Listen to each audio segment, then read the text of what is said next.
The world is full of strange unknowns. Oddities abound. Secrets and cover-ups are everywhere. Ghosts, spirits, cryptids, and all creatures of the night are waiting to give you a fright. Fear not. Through light and fire we will expose them to the light. Welcome to the Dragon's Nest. Here is your host, Will Lindsay. Hey everybody out there in podcast land, welcome to the Dragon's Nest podcast. I'm your host, Will, and as always, I have my lovely co-host, Karen. How are you doing this evening? I'm doing wonderful. And sitting with us tonight is a new host with us this evening, a good friend of ours, Mr. Tim Hastings. How are you doing this evening? Doing great. Thanks for having me. Wait, that was supposed to be a laugh track. Instead, it was supposed to be actually an applause track, but it was a laugh track. But still, welcome to the Dragon's Nest podcast. It wasn't that funny. We are not we're not professionals, people. Thanks for having me again, though. Hey. Oh no, it's great. It's great. Fun.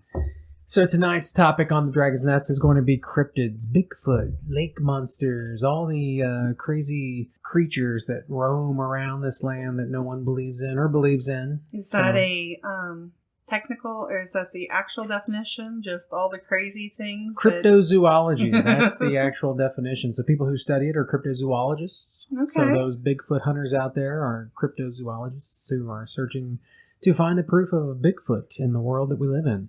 So, not sure if people have actually found Bigfoot, but I know there's a lot of stories about him and a lot of people out hunting him. There's shows about Bigfoot. And there's many shows about Bigfoot.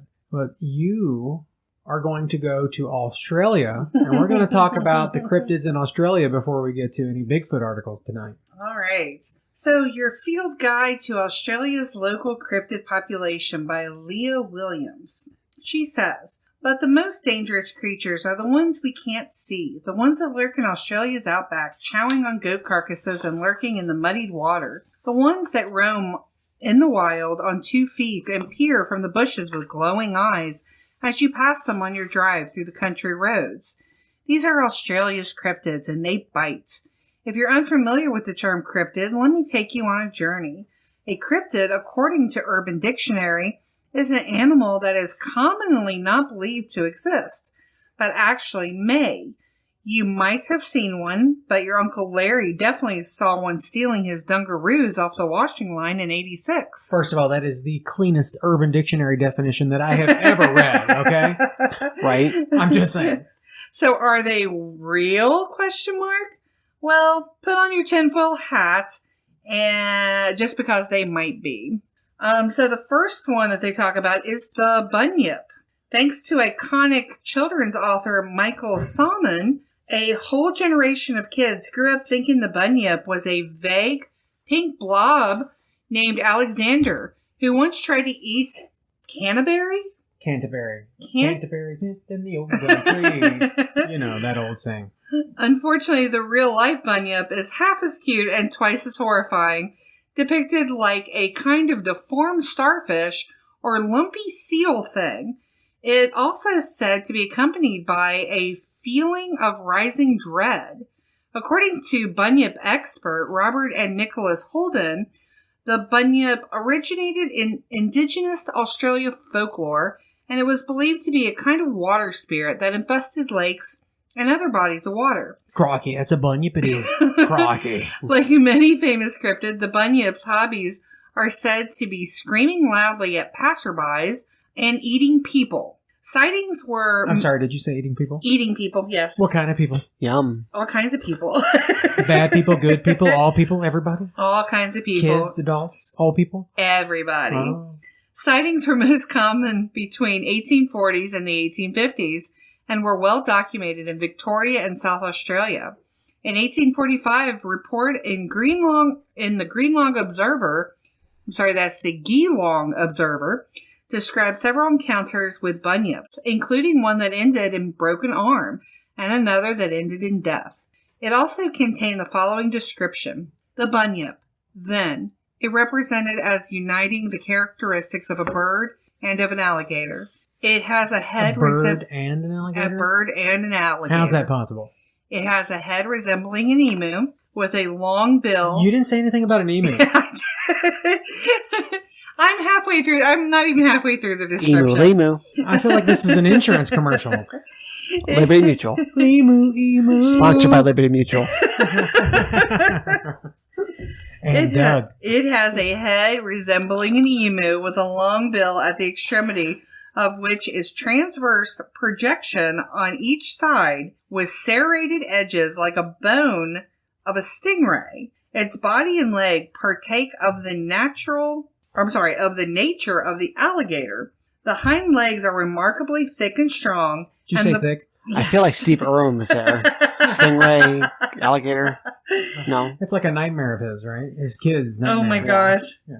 Remarkably thick and strong, and the forelegs Again, are with the much thick and strong. longer. She keeps repeating Sounds thick like and my strong. Friday night. But still of great strength. I'm trying to get through this, people. You should feel sorry for me right now.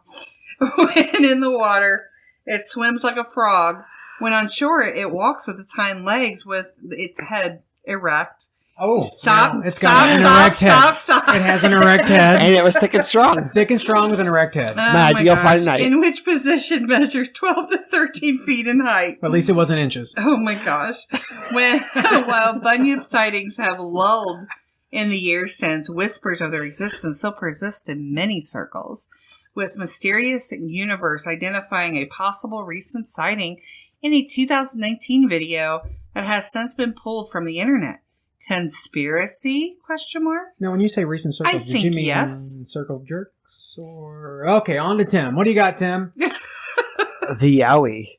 I don't mean to alarm. The Yowie. The Yowie. Yowie. I don't mean to alarm you, but there have been Yowie reports as of July 19th claiming that creatures have been stalking the Gold Coast. So if you live there, it might be time to move. I'm out. The Yowie, for all intents and purposes, is Australia's version of Bigfoot or the Yeti, a large hairy man thing that patrols the Australian outback, otherwise known as a bear. Sometimes it I don't know sits if they in have mines. bears in the outback or not. I think they do. Do they? No.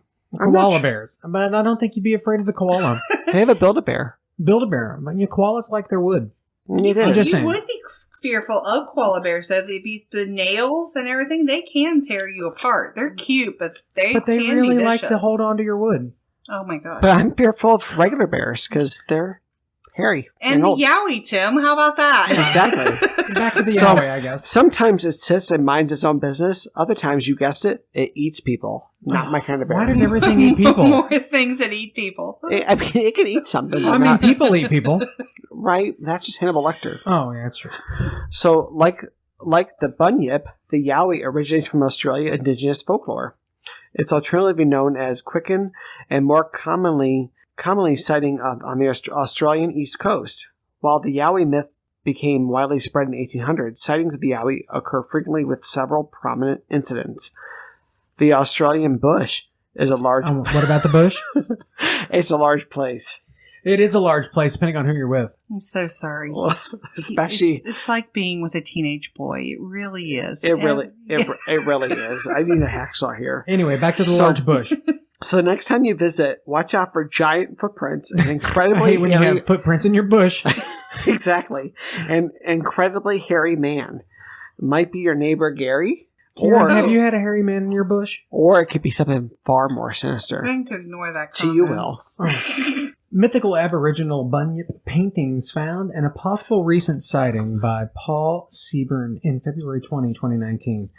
While it holds a predominant place in Australian Aboriginal mythology, as well as in tales by European settlers, the cryptid known as the Bunyip has been rarely seen. That makes the news of both the discovery of Aboriginal cave paintings of Bunyips, as well as a possible video of one, a twofer for their fans. If you're not one yet, you may become one after hearing one of the origin stories. And if you believe the video, you may want to avoid rivers and billabongs for a while. I'm not sure what the hell a billabong is, but I'm not sure what a billabong is. I like bongs. it's for, maybe that's what it is. The word bunyip comes from a Wimba Wimba and Wergaya, a language of Aboriginal people of Victoria, but tales of similar creatures are found throughout Aboriginal folklore. Most say it's a water spirit, usually evil, with a wide variety of characteristics, including a dog-like face, a crocodile-like head, dark fur, a horse-like tail, flippers, and a walrus-like tusk or horns, and a duck-like bill. Many of the... First of all, that's a lot of shit. And it's interesting that it's... why not just throw anything else on there? It's very different from...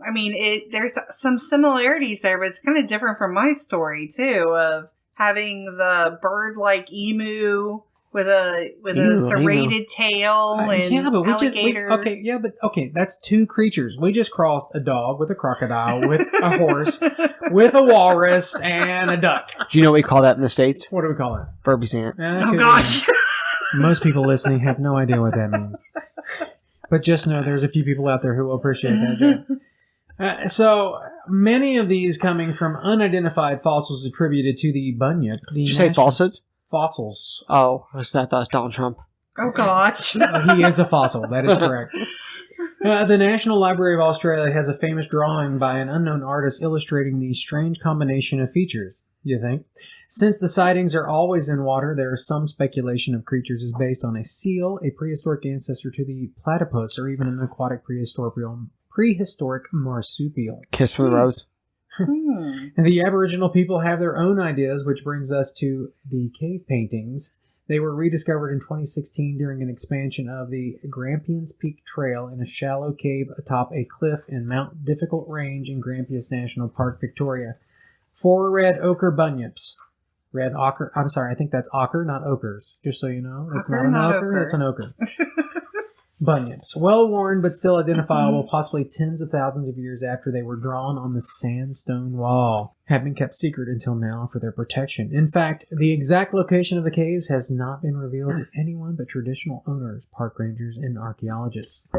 The traditional owners tell an interesting tale of the Bunyip. Bunjil, the creator spirit, lived on a cliff in Mount Difficult Range. You think it's a difficult range? Sounds like my Friday night. Difficult range. One day he jumped from it safely with his wife and 2 children in his arms. However... Not my Friday night. Not like Friday night. I don't jump. I only jump with Karen on Tuesdays. However, when his mother-in-law jumped... It's a Tuesday thing. It is Tuesday?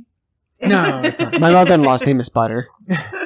However, when his mother-in-law jumped, he couldn't catch and she broke into pieces. That's a Humpty Dumpty tale, right? Oh. Still alive, she crawled to a water hole where a bunyip attacked her. She offered her clumsy son-in-law instead, and the bunyip killed Bunjil. I told you some people would become fans of the bunyip after hearing this story. That brings us to the recent video. Okay, so there is a video. I guess. There is very little information on it other than it was allegedly shot in the Western Australia outback far from Victoria, and the barely visible creature swimming in the water allegedly ate a horse. Was Pete Davidson in the video? You know, he does like eating horses. I'm just saying. I thought so. The explanation refers to it as possibly a rainbow serpent. Oh, it's a gay serpent.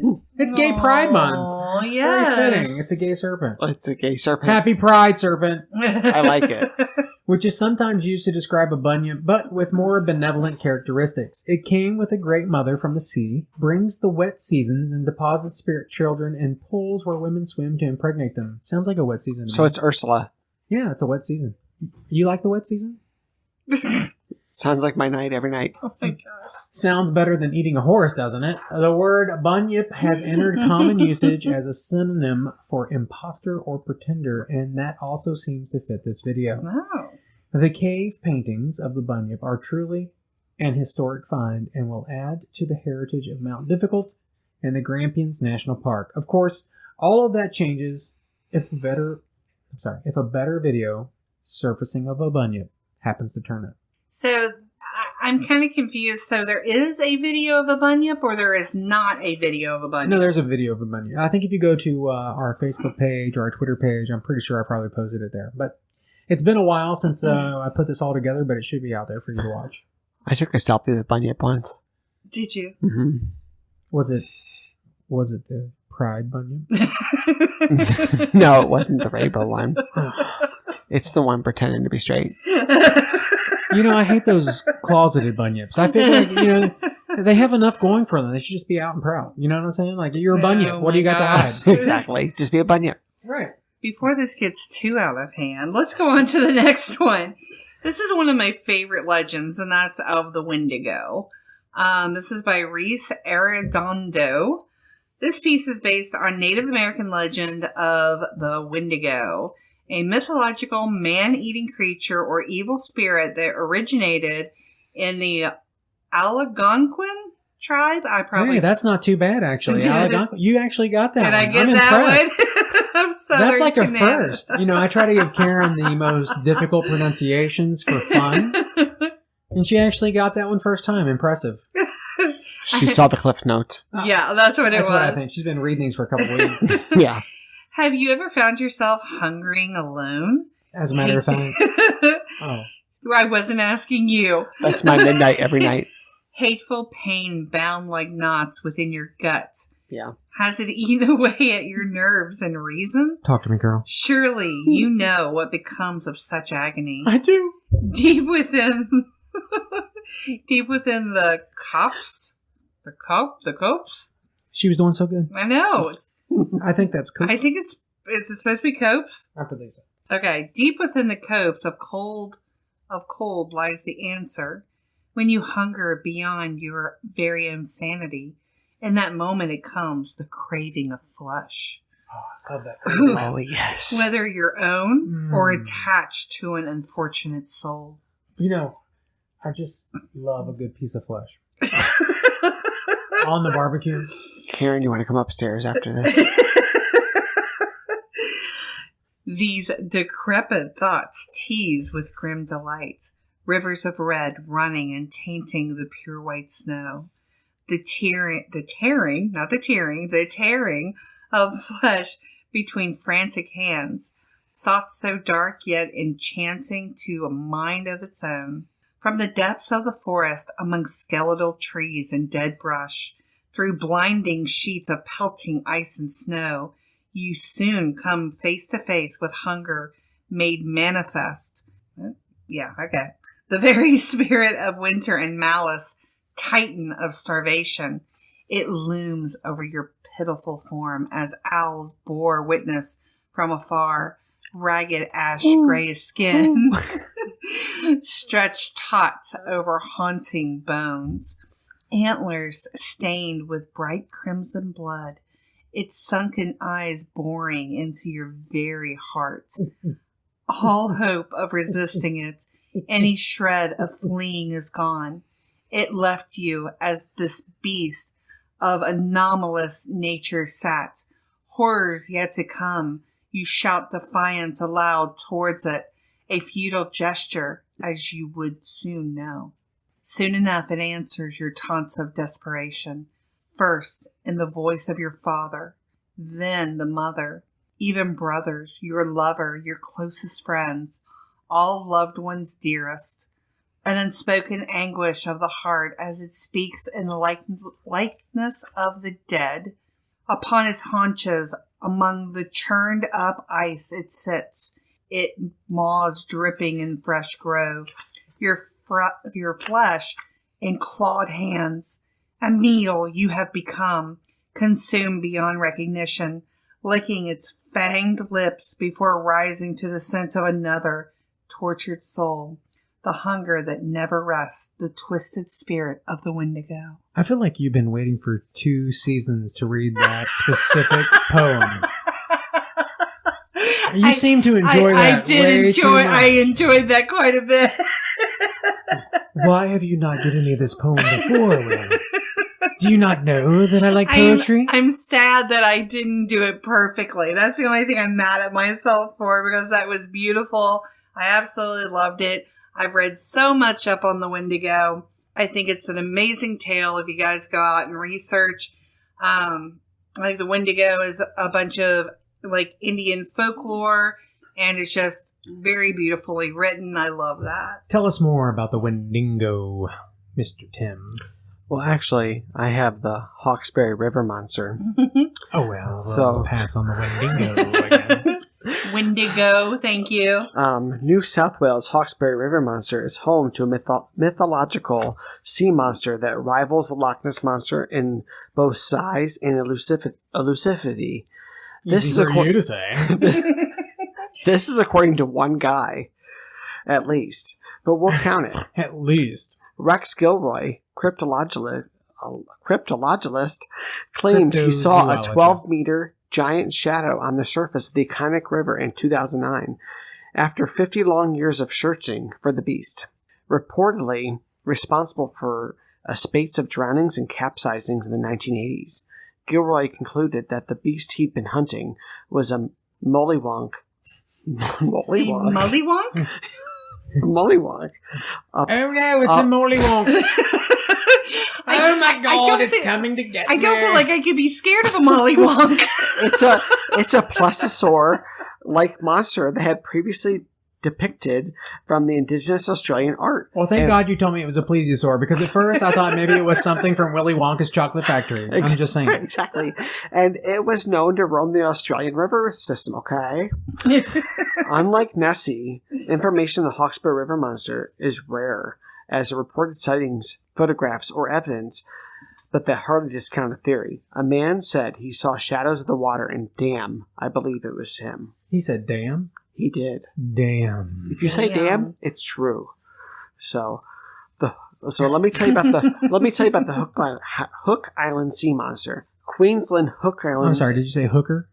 Hooker Yes. Island? Yes, Julia Roberts. Oh. It's very popular. I hear they make a lot of money on the island. They do. Because, it's the oldest living profession. True. Well, so Queensland Hook... Please use protection on the island. Oh, no. I don't believe it. Queensland Hook Island is home to an even bigger fish, or a giant tadpole-like That's what thing. I was just saying. Giant tadpole-like thing, according to a local legend, as this very convincing photograph taken by Robert Leigh Sarek in the 1960s.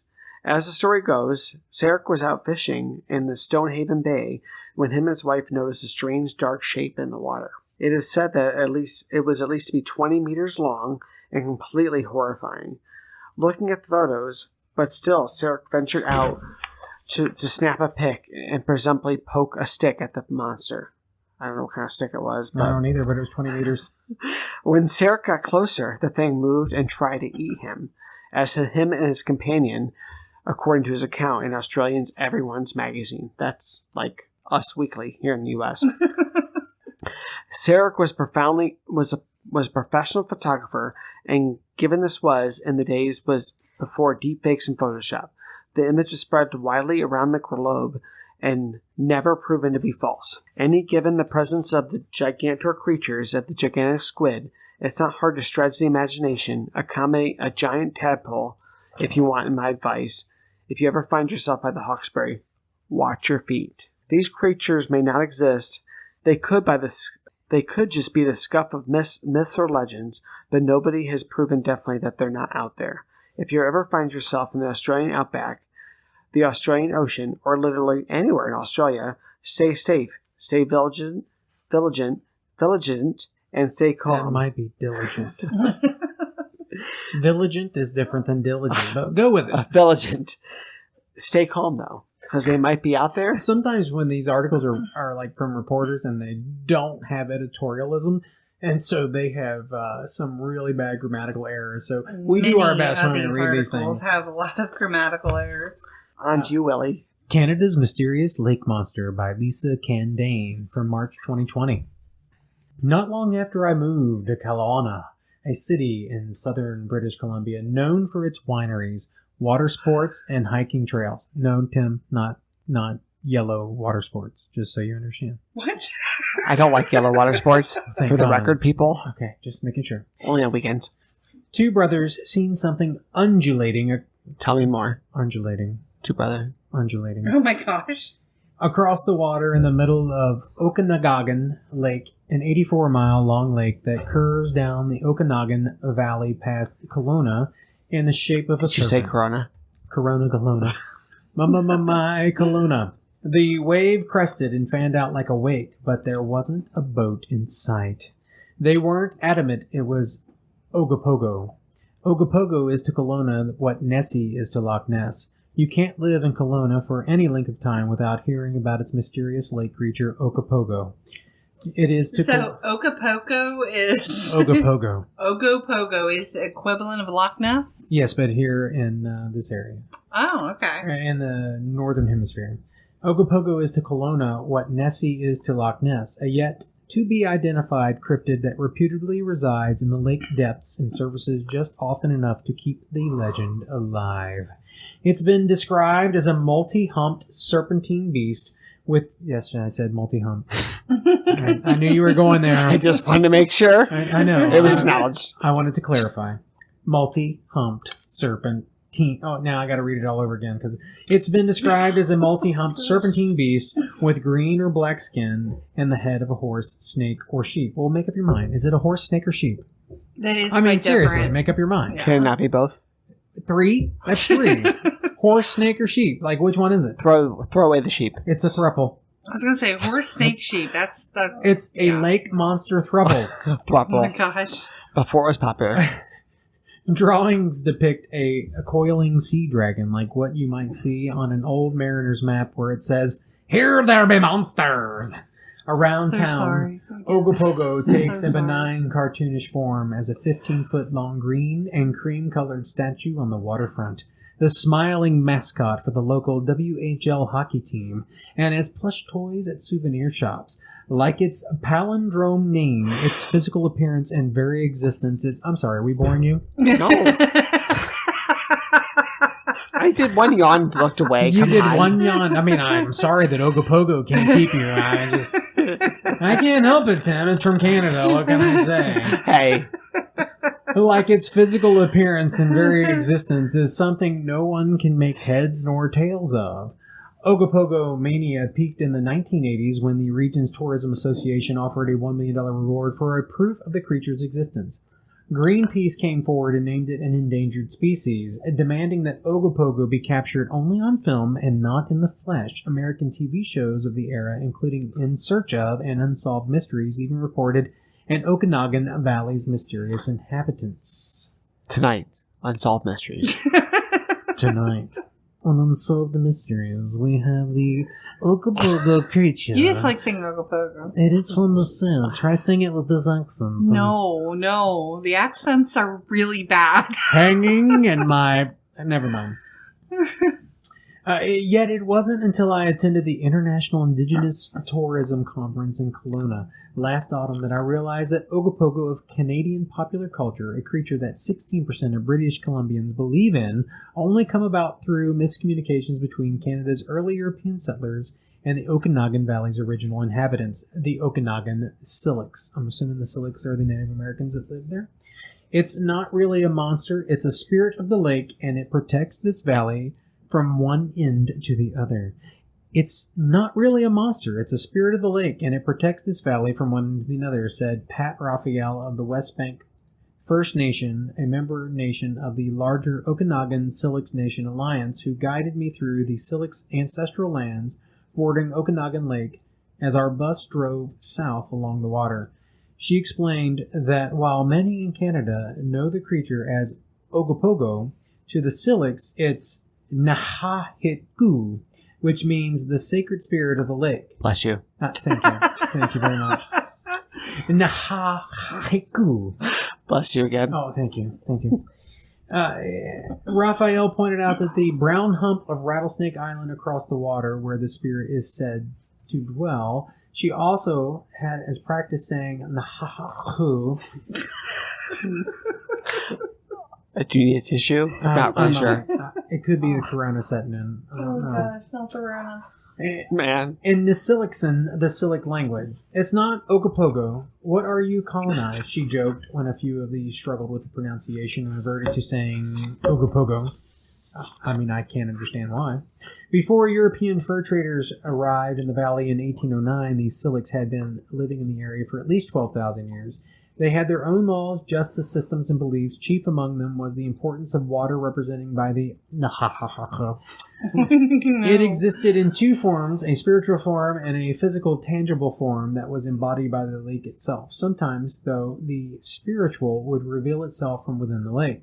In our stories, actually very dark in color, and it's the Nahahako is actually very dark in color, and it's got the head of a horse and the antlers of a deer. Now it's got the antlers of a deer.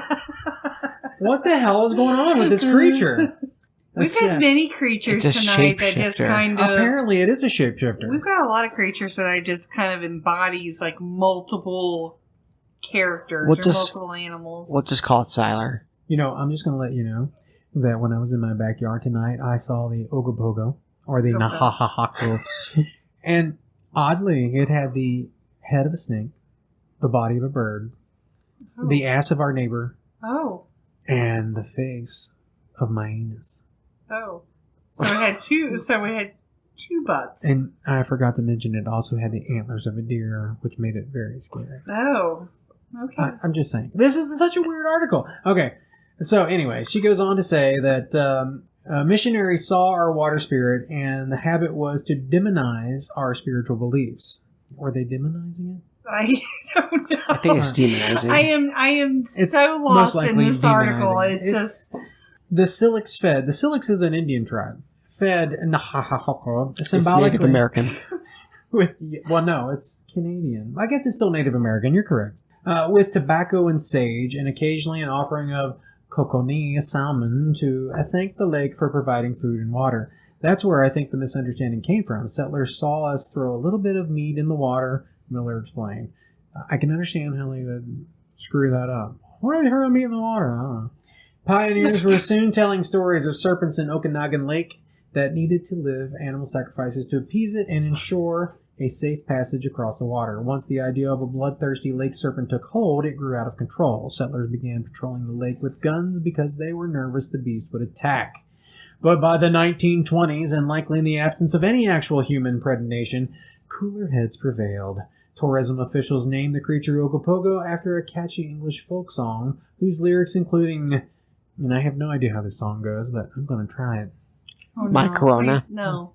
His mother was an earwig, his father was a whale, a little bit of head. Don't go there. I don't even know how to apologize. And hardly right now any tail. to our listeners. Wait. Oh, no. Don't talk. Just listen. All right? I'm going to start from the beginning because you interrupted. Oh, no. His mother was an earwig, his father was a whale, a little bit of head, and hardly any tail. Wow. I'm not done. And Ogopogo was his name. Okay, we're done with that song. So Ogopogo prefers... Oh, my gosh. His father was a whale, a little bit of head, and hardly any tail. So, whatever. I mean, maybe he didn't like it that way. I don't know. But regardless... He turned into a cartoon-like creature that would lure tourists, because over time, Ogopogo is what made Kelowna a household name in Canada, not in America, because I never heard of him.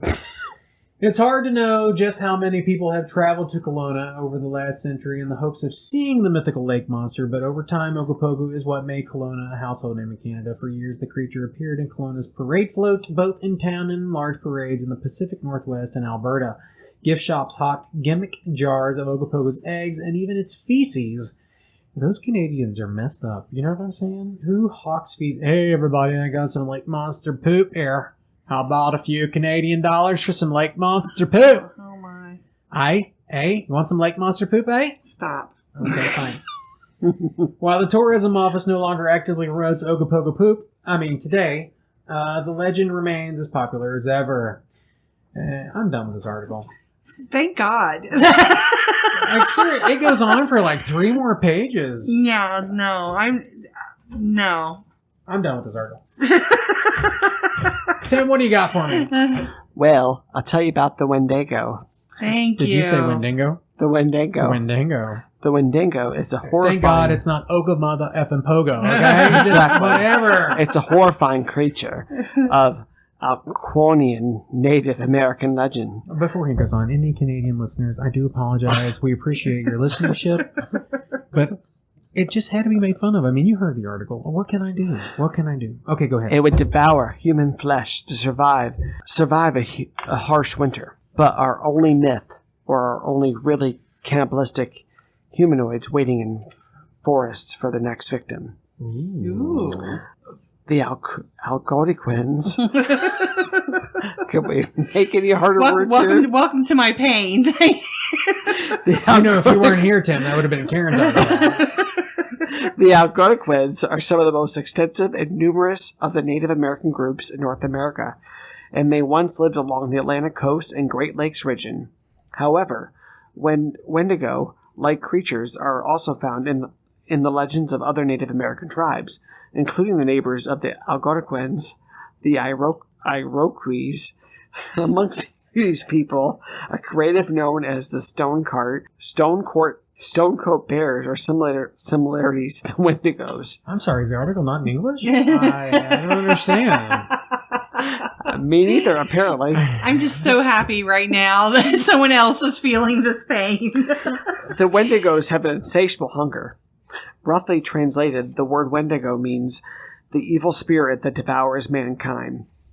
Another translation said to be made by a German explorer around 1860s equates the word to Wendigo as cannibal. I think that's pretty much the same thing. So Wendigo are said to have an insatiable hunger for human flesh. No matter how much flesh they eat, they remain hungry. It sounds like me, but just not the flesh part.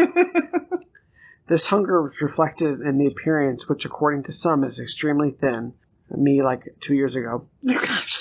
Despite their gaunt physiques, Wendigo are described by some as giants, measuring at 4.5 meters, which is approximately 14.8 feet in height, whilst there are slight variations to the physical description of this creature amongst the different Algonquin people. Is generally agreed the Wendigo have glowing eyes, long yellowing fangs, and long tongues. Most Wendigos are also said to sallow and yellow skin, though others say they are matted with hair or decaying skin.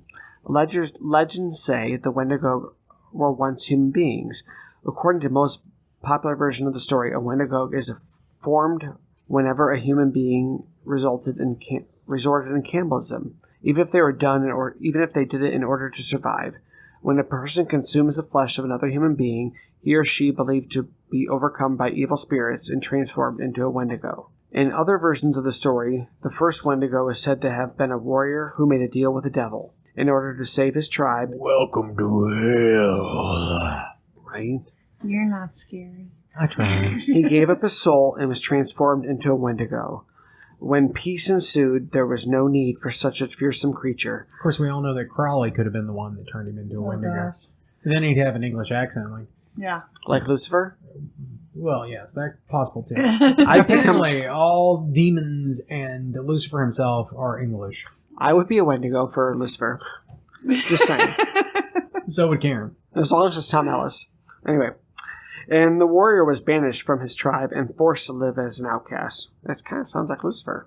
Mm-hmm. Some believe that the human person continued to reside within the Wendigo, simply where its heart should be. The person is frozen, and the only way they can kill Wendigo is to kill the human within its well. A few legends state that the frozen person is successfully rescued from inside the creature in most cases. However, death is the only way to free a person from the Wendigo. Wendigos are believed to roam around the forests where the Algonquins... It's okay. You'll get there. One day you'll know who those Algonquins are. lived, and forest dwellers that disappeared over the years are rumored to have been eaten by the creatures. Many Wendigo sightings have been reported over time, not only by Native Americans, by white settlers as well.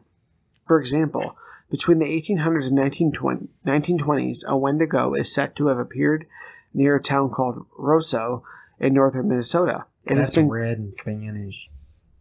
Is it? You just taught me some Espanol. It has been claimed that each time a sighting of this creature was made, an unexpected death followed. Not 7 days, there's no Samara. Oh. No Samara. The sightings, however, eventually stopped, and things went back normal. Amongst this creed, there was a traditional dance called around the Ogopogo. What was that? No repeats. Or the Wendigo dance. During the dance... Well, that's much easier to say. You should have just went with that one. Right? The fearsome Wendigo is portrayed satirically by the dancers. Satirically? You got it. You're so confused on the other parts of this conversation that the actual English is hard to say at this point. Just satirically. Satirically. In addition to satire, wow, Satirism? regular is just hard today. All right, you should go back to Algonquin. Satirizing the Wendigo. Sorry. Some Native Americans became Wendigo hunters. Belief in the Wendigo forms just as a small part of American belief in the supernatural. With 1 in 8 Americans have admitted to a psychic reading, sounds about right, according to the Psychic Guild. At the beginning of the 20th century, an 87-year-old Cree man by the name of Jack Fiddler was tried on the murder of a Cree woman. Whilst he pleaded guilty to the crime, he defended himself by saying that the woman on the verge of transforming into a Wendigo as she was being possessed by the evil spirit. Therefore, she had been killed before she murdered other members of the tribe. In addition to the woman, Fiddler claimed to have slain at least 13 other Wendigo during his lifetime. So, my understanding of the Windigo is, which I think it's interesting, like, most of that was what I had read about it, but my understanding was that when a man had went out with his children into the woods, they had gotten lost. His daughters, where there were 4 of them, had died, and he made a deal with the devil to bring them back, and the devil had told him that if he ate their flesh, he would bring his daughters back. And so the father did that and ate the flesh of his children, and instead gave him this, curse of being the Windigo. And then later there had to be like an Indian, Native American, like, ritual done in order to banish the Windigo back to hell and release the man's soul. It's like a huge, a very large folklore tale. It's a huge tale. Huge. I think it had the highest ratings of any folklore. I think so. Largest folklore tale ever. Oh my gosh. On the highest rated network known as NBC. Not fake news. No, Windigo. Mainstream news. Okay. We're not going political tonight. We're coming home. We're doing Alec Baldwin, okay? We are. So just for the record, though, so I think that, like, as he was saying, there was multiple different stories between Native American stories and other aspects of it that probably what you just said drew on all those aspects and kind of put them all together, because what he read was the Native Americans' tale versus some more modern tales where there was cannibalism involved, a deal with the devil involved, and some other things. So it's kind of a hodgepodge, probably. It's probably delineated over time into different theories and stories and things like that. And the tale has just, whatever you want to call it, evolved over the eons. Would be my guess. That's all the time we have for this episode. As always, we thank you for listening to The Dragon's Nest. Please follow us on social media, Facebook, Twitter, and Instagram at Dragon's Nest PC. That's Dragons with an S, Nest PC for podcast. We are on YouTube, so please like, subscribe, and hit that bell.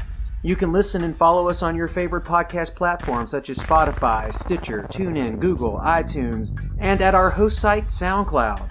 To search for us, just search The Dragon's Nest. That's the THE, Dragons with an S, Nest. If you would like to share a story with us or have ideas you'd like to hear in a future show, please send an email to thedragonsnest@outlook.com or call and leave us your story at 513-549-3049. Again, thank you for listening, and we'll see you next time inside the Dragon's Nest.